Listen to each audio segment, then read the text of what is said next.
स्वागत है आप सभी को मैथ बाय सुग्रीव में। जैसा कि स्क्रीन पर दिखाई दे रहा है कि उत्प्लावकता और आर्किमिडीज का सिद्धांत। ठीक है, तो आज हम लोग इसके बारे में पढ़ेंगे। आज पूरा आर्किमिडीज का सिद्धांत के बारे में पूरा जानेंगे कि इसका उदाहरण क्या है, आर्किमिडीज का सिद्धांत क्या था।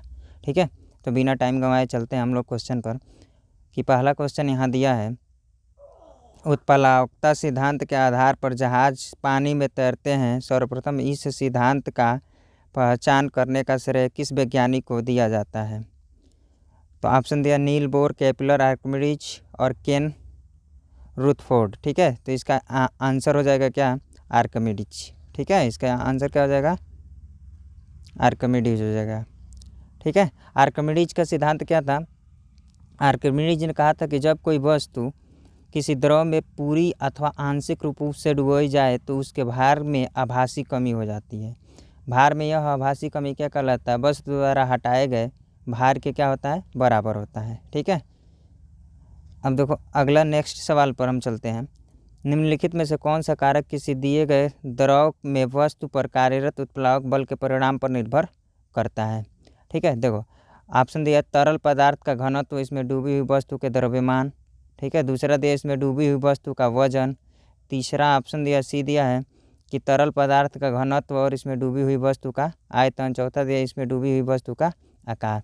तो देखो क्वेश्चन क्या था हम लोगों का कि उत्प्लावन बल का परिणाम किस पर निर्भर करता है? तो उत्प्लावन बल का परिणाम हमारा किस पर निर्भर करेगा? तरल पदार्थ का घनत्व और उसमें डूबी हुई वस्तु का आयतन पर। तो ठीक है, यानी कि डी और एम पर निर्भर करता है। उत्प्लावन बल क्या करता है? डेंसिटी और मास पर क्या करता है? निर्भर करता है। ठीक है, तो ऑप्शन नंबर क्या हो जाएगा? सी सही हो जाएगा। ठीक है, अब चलते हैं नेक्स्ट क्वेश्चन पर।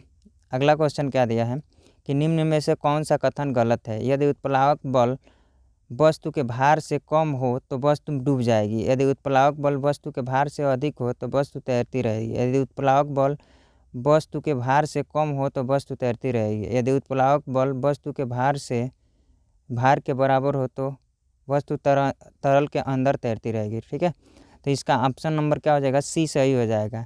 यदि उत्प्लावक बल वस्तु के भार से कम हो तब वस्तु क्या होगा? तैरेगा। ठीक है, तो इसलिए ऑप्शन नंबर क्या हो जाएगा? सी सही हो जाएगा।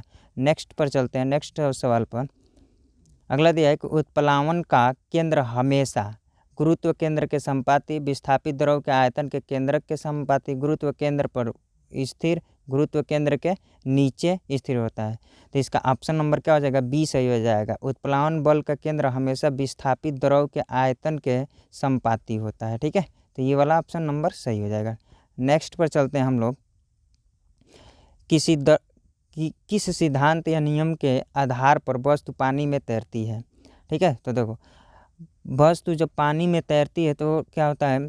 आर्किमिडीज का सिद्धांत यहाँ लगता है। पानी से संबंधित जो भी होगा ये क्या हो जाएगा? ऑप्शन नंबर सी से हो जाएगा। न्यूटन का तीसरा नियम क्या होता है? क्रिया के प्रति प्रतिक्रिया। ठीक है, क्रिया प्रतिक्रिया का नियम है। फैराडे विद्युत से संबंधित है। ओम का क्या है?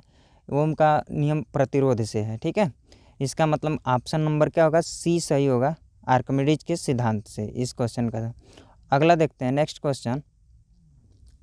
जब किसी पिंड को किसी द्रव में पूर्ण या आंशिक रूप से डुबोया जाता है तब यह पिंड विस्थापित द्रव के भार के बराबर उत्क्षेप बल का अनुभव करता है। इसे किस सिद्धांत के रूप में जाना जाता है?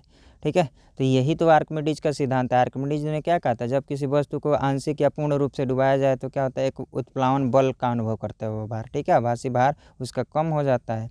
यानी कौन सा सही हो जाएगा? ऑप्शन नंबर बी सही हो जाएगा। ठीक है, नेक्स्ट पर चलते हैं। अगला सवाल, पानी के द्वारा ऊपर की तरफ लगाया गया बल क्या कहलाता है? तो पानी की तरफ ऊपर की तरफ लगाया गया बल को कौन सा बल कहता है? उत्प्लावन बल। तो ऑप्शन नंबर क्या हो जाएगा? सी सही हो जाएगा। ठीक है, अगला सवाल पर चलते हैं। जहाज़ों की गति में वृद्धि डॉट डॉट डॉट पर आधारित होता है। किसके सिद्धांत पर आधारित होता है? आर्किमिडीज के सिद्धांत, फैराडे का, फ्लेमिंग का, न्यूटन का। तो क्या हो जाएगा? आर्किमिडीज के सिद्धांत पर होता है। पानी से संबंधित जो भी आएगा अधिकतर उस सवाल का आंसर क्या होगा? आर्किमिडीज के सिद्धांत से होगा। ठीक है, आगे जाते हैं अगला सवाल पर। ऊपरी प्रणोट का भार में प्रयुक्त होता है। नीचे की दिशा, विपरीत दिशा, समान दिशा, ऊपर की दिशा। ठीक है, तो इसमें क्या होता है? विपरीत दिशा होता है। जिस ऊपरी प्रणोट क्या, तो ऊपर के तरफ, यानी किसी द्रव में लगा हुआ क्या होता है? लंबवत बल ऊपर के तरफ, वो क्या कहलाता है? प्रणोट कहलाता है। ठीक है। तो इसकी दिशा कैसे प्रयुक्त होती है? विपरीत। जिस तरह लगेगा उसके प्रोनोट का भार क्या होगा? उसके ठीक उल्टा होगा। आगे चलते हैं नेक्स्ट सवाल पर। जब किसी वस्तु के तरल पदार्थ पर रखे जाने से उत्पन्न ऊर्ध्वगामी दबाव को क्या कहते हैं? तो ऊर्ध्वगामी दबाव को क्या कहते हैं? बायोंट का फोर्स कहते हैं। ठीक है। तो इसका क्या, बायोंट का क्या कहते हैं? फोर्स कहते हैं। ठीक है।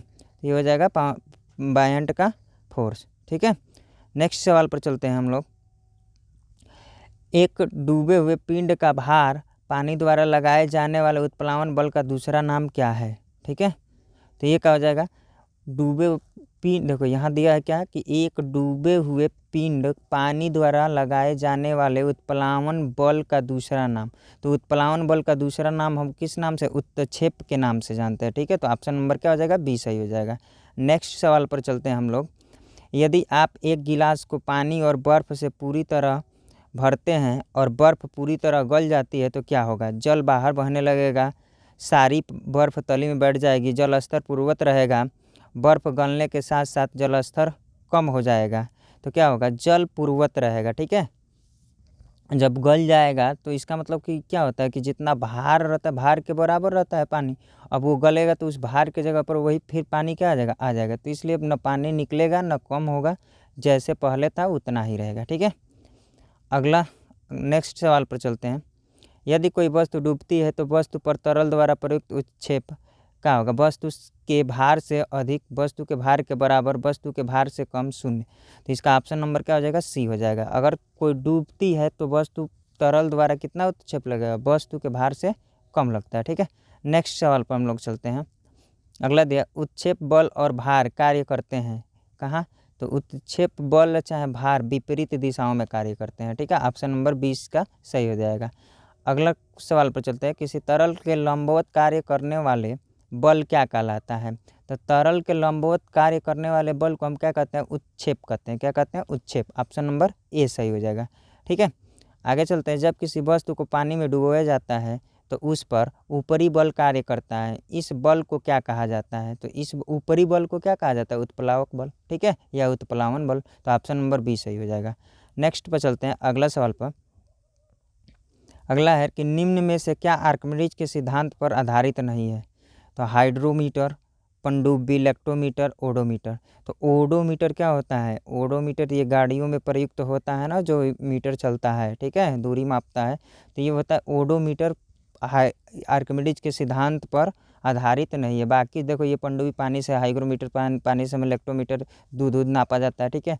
तो ये भी एक लिक्विड तरल से है संबंधित, जितना तरल से संबंधित है वो क्या है? आर्किमिडीज के सिद्धांत पर होता है। ठीक है। और यही ओडोमीटर ही क्या होगा? इस ऑप्शन के लिए सही हो जाएगा। ठीक है। ओडोमीटर आर्किमिडीज के सिद्धांत से संबंधित नहीं है। अगला क्वेश्चन पर चलते हैं। यदि कोई वस्तु तैरती है तो वस्तु पर जल लगाया जाने वाला उत्क्षेप बल वस्तु के भार से कम, शून्य, वस्तु के भार के बराबर, वस्तु के भार से अधिक। तो क्या होता है इसका? अगर तो वो तैर रहा है, जल में तैर रहा है, तो इसका मतलब वस्तु का भार के बराबर क्या कर रहा है? वो बल लगा रहा है, उत्क्षेप बल, नीचे से ऊपर के तरफ। ठीक है। अगला, जब एक पिंड को किसी तरल में पूरी तरह से या आंशिक रूप से डुबोया जाता है तो उस पर ऊर्ध्वाधर दिशा में एक बल प्रयुक्त होता है जो उस पिंड पर विस्थापित किए गए तरल के भार के बराबर होता है। यह किस नियम द्वारा स्पष्ट किया जाता है? तो ये तो कोई सीधा सीधा आर्किमिडीज का सिद्धांत के द्वारा। ठीक है। पहला इसका ऑप्शन सही हो जाएगा। अगला क्वेश्चन पर चलते हैं हम लोग। उत्प्लावन बल का परिणाम तरल के, ठीक है, डॉट डॉट डॉट पर निर्भर करता है। तो उत्प्लावन बल तरल के किस पर निर्भर करता है? द्रव्यमान, घनत्व, तापमान, आयतन। तो देखो उत्प्लावन बल क्या, तो अभी बताएं हम, डी और क्या होता है? वी, वॉल्यूम, ठीक है, पर क्या करता है? निर्भर करता है। ठीक है। तो इसका मतलब कि क्या हो जाएगा? घनत्व भी इसका सही होगा और ये आयतन भी। इसका मतलब कि इसका दोनों ऑप्शन गलत मिसप्रिंट हो गया है। ठीक है। तो इसलिए इसका दोनों ऑप्शन हो जाएगा, घनत्व और आयतन दोनों पर क्या होता है? निर्भर होता है। ठीक है। अगला सवाल पर चलते हैं। उत्प्लावन बल डॉट डॉट डॉट द्रव के घनत्व और आयतन पर निर्भर करता है। देखो सेम वैसे ही क्वेश्चन है पिछले। यहाँ के क्या हो जाएगा? परिणाम, यानी क्या हो जाएगा? परिणाम द्रव के घनत्व और आयतन पर क्या करता है? निर्भर करता है। तो इसलिए ऑप्शन नंबर क्या हो जाएगा? बी सही हो जाएगा। ठीक है। तो इस प्रकार आज का हम लोगों का क्वेश्चन समाप्त हुआ। आई होप आप लोगों को ये वीडियो बहुत अच्छा लगा होगा। अगर अच्छा लगा होगा तो लाइक, शेयर और कमेंट ज़रूर कीजिए, चैनल को सब्सक्राइब ज़रूर कीजिएगा। थैंक यू, धन्यवाद।